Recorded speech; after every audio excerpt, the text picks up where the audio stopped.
доктор Закир Найк дар саҳифааш навиштааст: на ҳамеша неъматҳо аз ҷониби ӯ таоло маънои додан ва бахшишро дорад. ҳар он чизе ки ӯ таоло мегирад низ неъмат аст.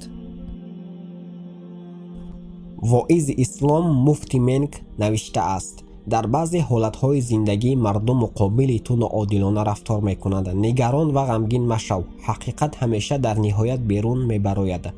дар он сурат ту бисёртар эҳсоси роҳат мекунӣ. бидон ки беҳтарин шоҳиди ту дар ҳама чиз ӯ таоло аст. дилатро ором нигоҳ дор, фарқ надорад чӣ рух дода истодааст.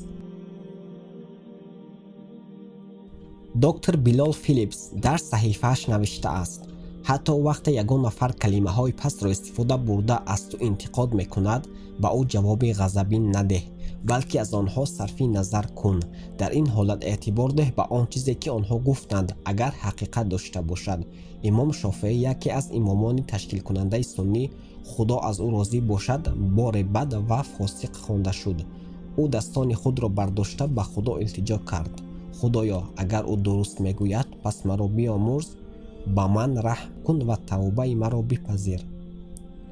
ба маслиҳат эътибор диҳед, агарчи он аз ҷониби душманонатон бошад.